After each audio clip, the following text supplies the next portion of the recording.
Today I will be doing unboxing and installation of this Comfort Zone CZ230ER ceiling mount heater. This is the 7500 watt model. It is the upper middle child of the Comfort Zone ceiling mount heater range or lineup. They have a 5000, 6000, 7500 and 10,000 watt models. The reason for choosing this model is the size of the garage that I'm trying to heat. I don't really need the 10,000 watt model. This will be more than sufficient. And we'll get into the garage space and size, ceiling height, dimensions, all those things a little bit later. But what I'm going to do is unbox the unit, have a look at everything that comes in the box, and then talk about the wiring and electrical requirements for this. I'm going to go through everything from front to back, including the thermostat mod that is usually necessary on these units. These units have an issue where the cabinet will actually get hot and it will affect the thermostat and it'll throw it off a little bit, but you can do something to mitigate that. So this will be a front to back video on all of those steps, and we'll talk about the whole process along the way.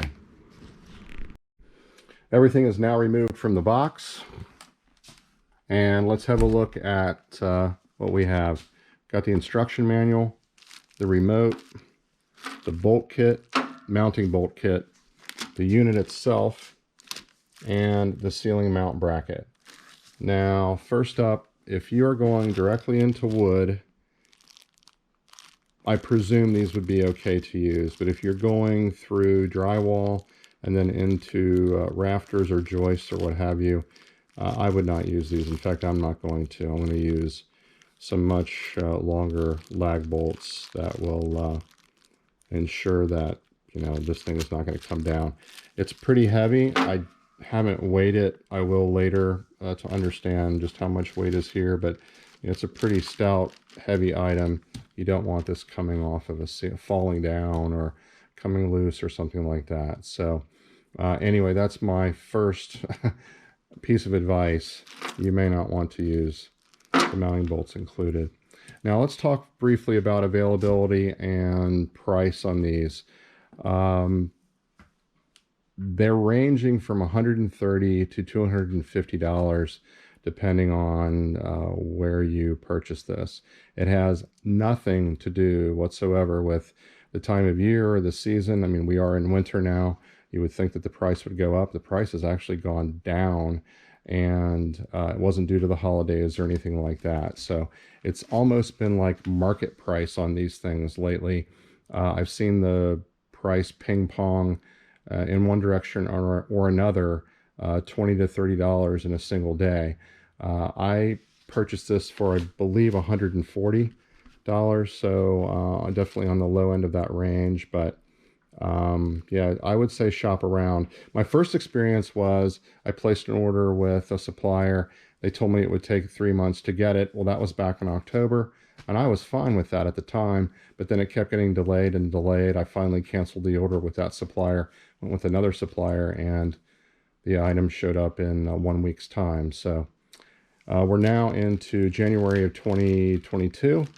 We've had an extremely mild winter. It's been really warm, actually, but now we're getting into some colder weather, below freezing temperatures, and it's time to get this installed. So next up, I'll go ahead and take the plastic off of this. We'll have a closer look at things, and then I'll get into electrical requirements, breakers, wiring, all those kinds of things.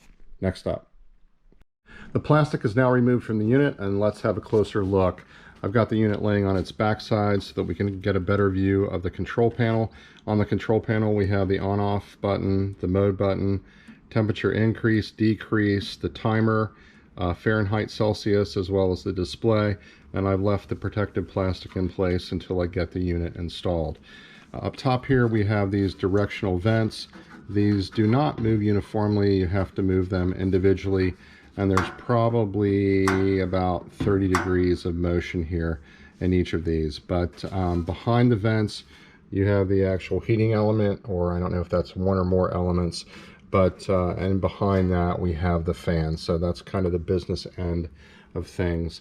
Now let me stand the unit up, and on the side you have mounts for the bracket. The bracket goes on the unit in this orientation. So what you have is a choice of, on the bottom, this is a fixed knob or fastener, and you attach the bracket to the bottom. But up top you have a choice of 3 positions, so you can tilt the unit downwards if that's advantageous for your application. For me, it's just probably going to go in the most upright setting. I'm heating a very large area, so there's really no advantage to tilting the unit downward. But you do have that option to place this fastener in either one of those positions. So let's have a look at the fan on the back side. And it's pretty straightforward. I believe, based on the routing of that wire that I see, I think the thermostat sits in behind that panel. Again, I will be doing the thermostat mod, which is a good idea on these units, and we'll talk more about that in a little bit. But everything looks good so far, and we'll move ahead with the next step. I now have the unit flipped upside down and the bottom panel removed. The bottom panel is held in place with 8 Phillips head screws. I have the rear grille removed as well. That's held in place with 4 Phillips head screws. I also have the thermostat loosened, but at this point we have full view of all of the electronics, connection points, etc., the fan motor itself. And let's talk about this thermostat again. Now, normally it's mounted in this position, just inside the cabinet. The problem with these, from what I'm reading and have read for quite some time, is they incur heat soak, and then that throws off the reading, and it causes the unit to shut off prematurely and all those things. So the idea is to move the thermostat to the outside of the unit, something like this. People have done different things. They've actually just zip tied it to the grill on the rear. I'll probably try to use some longer screws and just probably attach it in this fashion. There's enough wire to do that. So again, you're just trying to give 1 degree of separation between the inside, the heat soak of the cabinet, and get it to the outside a little bit if you can. So maybe some insulation or an isolator or something would be helpful as well. I'll see what I can do here, but that's the idea. Now up top you have the 240 volt connector, so you have the you have a dual pole breaker that's going to feed power to each of these poles. So, and then you've got your ground over here. I presume that's where they want the ground, the incoming ground to go, but I'll see about that. But that's essentially what you're going to do. We'll get into electrical discussion in a little bit, talk about what the power requirements are for this. Obviously it's 240 volt, but I'll talk about the breaker, the wire gauge, and all of that. But this is essentially the connection point. So all is good so far. We'll take the next step. On the workbench, we have all the necessary items to complete the electrical connection to the unit itself. Let's begin with the cable clamps. We have 3/4 inch as well as 1/2 inch cable clamps to corresponding 1/2 inch or 3/4 inch punch outs on the side of the unit, so you can choose either size. The cable will pass through the punch out and through this cable bracket and into the connector. Very simple, very clean. Now the wiring itself needs to be copper. Do not use aluminum wiring. Again, this is a significant current draw or amp draw, and you want to make sure it is copper. For the 7500 watt unit, which is what we're working with here, it calls for 8 gauge wire. So that's what I have. And I don't have a very long run or very much of it because I'm not doing, it's a short distance from the panel to the unit itself. So I didn't need much wiring, and I purchased this by the foot. I also have some flexible conduit here. I highly recommend that. It keeps the installation clean and keeps the cable protected. Granted, this is going to be on the ceiling, so It's probably not going to be in harm's way, or it won't get bumped into or anything, but nevertheless, it's good to double up the protection here. Now, in terms of the breaker, this is an Eaton breaker. Your application might be different, but this is a 40 amp breaker, and keep in mind this unit draws 31 amps at maximum power of 7,500 watts. So this breaker should be sufficient. And one of the things I always do when buying a piece of equipment is to pull the installation manual online to make sure that what they've included in the box is not outdated, or it's a different version or something like that. And what I found in this case is this booklet calls for a 50 amp breaker, and the installation guide I found online, which is a slightly newer version, calls for a 40 amp breaker. So I'm going to do the 40 amp breaker in this case. I am stepping down in the main panel from a 50 amp to a sub panel, which will contain this 40 amp breaker. It should work fine, and if I need to swap it out or something for a higher amperage one in a later time, I can do that, but I don't think that's going to be the case. This is going to do the trick. So I should point out is I am not a professional electrician.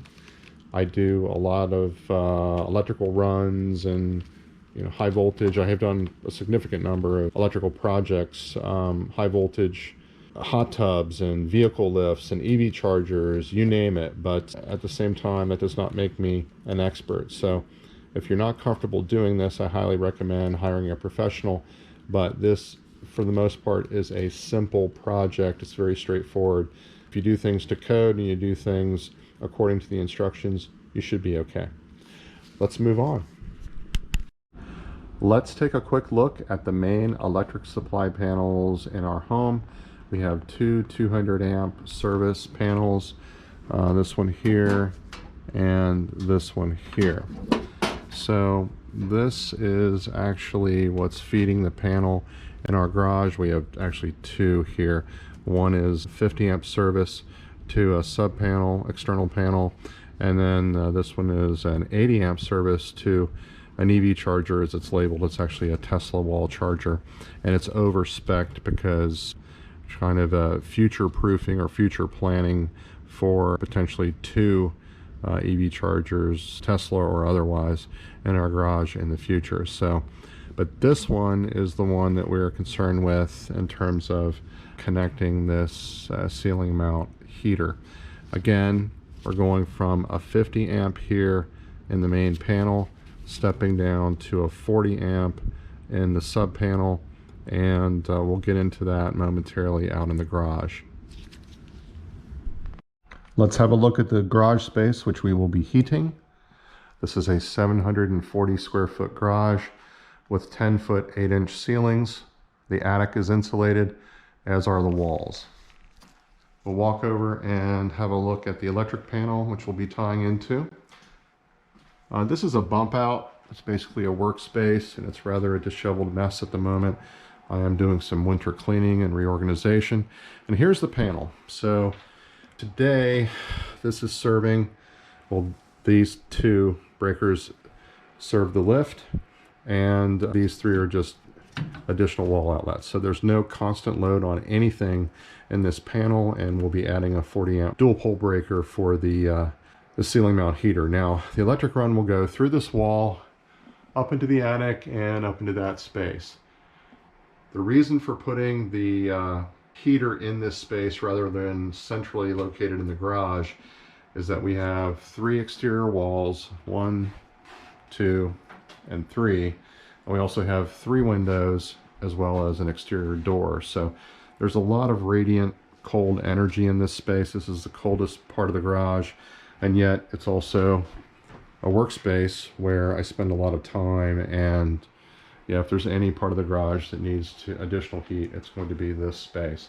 But you know what we're installing is going to be it's going to put a lot of heat into the garage overall, which will be great. I've been using plug-in space heaters for a number of years, but no matter what brand or type you buy, they all put out about the same amount of heat, and they can't possibly keep up with the cubic volume of a space like this. And anytime the doors are opened, you lose all the heat, and it takes hours to days for a small space heater to keep up. There's just a lot of cold energy in a garage like this, especially in the flooring and things like that. So we want to make this space much warmer. Not too hot. I don't want it scorching hot. I just want to make sure that it's comfortable at all times to work in. And on that note, I will be installing a Mr. Cool split system. That's an inside-outside system for the summer. I also have a portable air conditioner, which has the same problem as a portable space heater. It doesn't keep up with this space. So I'm going to take care of the hot and the cold needs for the garage here, both for all seasons. So that's it. We're going to go down to the workbench, have a quick look, and continue. Now back on the workbench, I have completed the electrical connection within the unit itself. I'll get into that momentarily. We've got the flexible conduit, the flexible connector. The wiring is shown before, and the reason for doing this is because I have such a short run of wiring that I can easily just carry this to the garage and install it in this manner. Also, I won't have to do any overhead electrical connections with this thing, in place. Just much easier to do it on the workbench because I can. Now, the plan is to get this mount on the ceiling in place, and then I'll just be able to basically mount this very easily. Also, I have decided to go with these larger lag bolts, much better than the lag bolts included with the unit. Now they only give you 2. There's actually positions for 3 on the brackets, so I'm using these with large washers. This thing will never come down. As far as the connection itself, we've got the 2-pole, from the 2-pole 40 amp breaker. This will go into this connection block, and then we've got the ground as well. So this is all nice and tidy. I'm going to go ahead and button this back up, and then I'm also going to, as I mentioned before, mount this thermostat externally. And take note, there is a second thermostat inside the unit. I believe that is probably a thermal protector, or if the unit gets too hot, it shuts down, etc. But this is the one we really want to move to the outside of the unit to prevent heat soak and playing games with the heat setting that you're trying to keep in the space you're heating. So I'll get that tidied up as well, and we'll get out to the garage next. We are now back in the garage at the sub panel. The 40 amp dual pole breaker is installed and properly wired. The wiring is running up the right side of the panel here. It goes out the top, through the cable clamp, up the wall, and into the attic space. This has turned out exactly as I anticipated. It's a clean install. I placed the breaker at the bottom of the panel as I have future plans for some electrical runs within the garage here. So additional single pole breakers will be installed later on. At the same time, I've gone ahead and mounted the heater itself. As mentioned, I did not use the hardware, the mounting hardware included with the heater, and I've used my own lag bolts and washers. So 3 lag bolts across the top. And what I ran into in this case is the joists that are in the attic actually run parallel to the wall here on the left. So I had to put a cross brace in and do some fabrication there in the attic space. So I had to get that squared away first so I would have a way to mount this heater. I do have it on the middle setting in terms of tilt. I mentioned before I'd probably mount it straight up and down, but I decided to tilt it at least 1 notch down. And then of course you can see the conduit on this side as it goes up into the attic space. It's really clean. I'm happy with it. It's it looks good. It's up out of the way, and you can see the externally mounted the thermostat mod that I did earlier in the video. So that is essentially it, and it is fully operational. So what I'm going to do is pause the video and come right back and talk about just some of my experience with this so far. It has been tested. It has been in operation now for about a day and a half, and we've had some extremely cold weather, and I'll talk about all of that momentarily. The sub panel cover is back in place and the unit is running. Let's talk briefly about operation of the heater. And unless you have a shorter ceiling where you can reach the control panel, you will likely use the remote provided with the unit. So all the same buttons and controls are provided on the remote. The red button is the on-off. The mode button toggles the unit between low and high power. I'll talk more about that later on. And then we have a temperature increase and temperature decrease, and then a timer button, as well as a Fahrenheit Celsius toggle. And once you're done doing settings on the device, it returns to the actual temperature. Now, in looking at that, you're probably wondering, is it actually 84 degrees in the garage? And the answer is no. It is 84 degrees measured at the temperature sensor or the thermostat, and I talked about the thermostat mod earlier.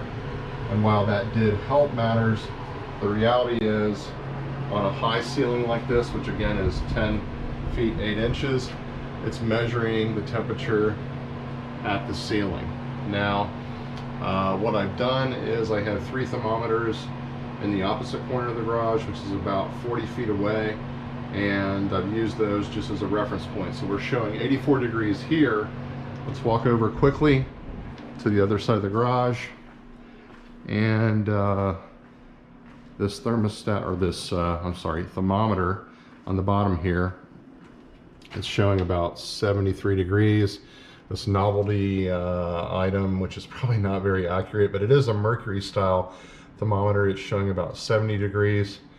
And then here we are showing 72.9 on this digital unit, and an outside temperature of 30.4 degrees. So that just gives an idea or a point of reference as to what it really feels like to be in this space. Heat up next to the ceiling, that's another thing.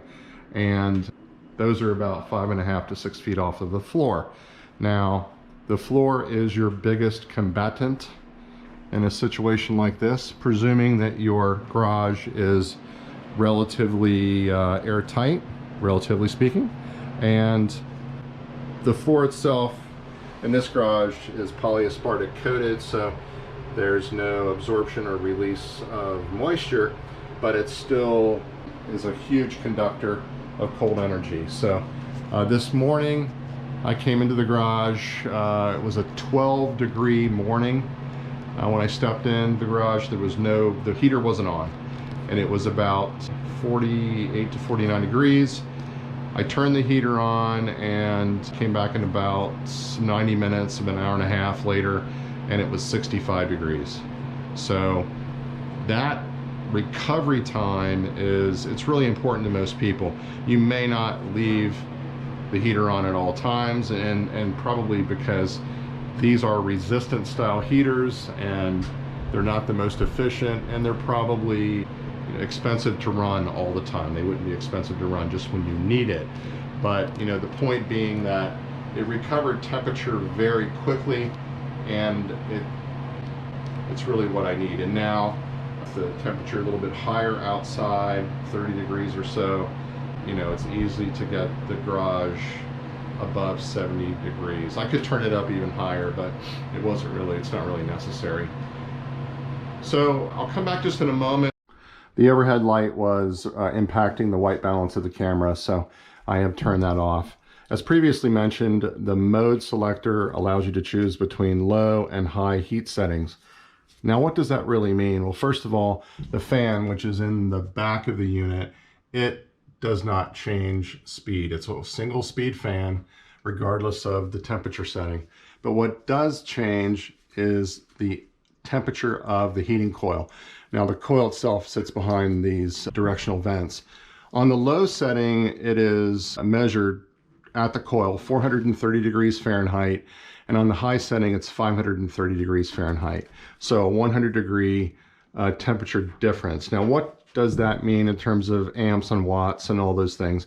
Well, on the low setting, it's supposed to be 6,250 watts at a 26 amp draw, and it's 21,300 BTUs.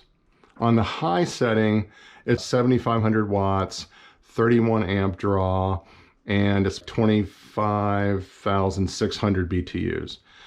That's all good information provided in the instruction manual.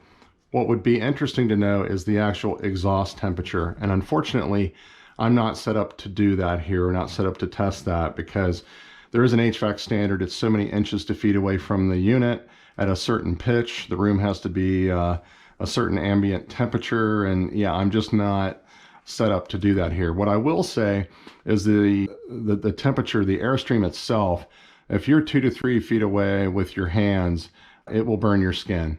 So it's quite warm. And when I was filming an earlier segment with the GoPro that I'm using now, it actually overheated and shut down. So I had to retake that segment and remember to stay out of the airstream. And at that time, I was probably 6 to 7 feet away. I was standing on the floor, and yeah, that was kind of interesting that it had that much of an effect. But nevertheless, the output is quite robust. Would I consider stepping up to the 10,000 watt unit? I don't think so.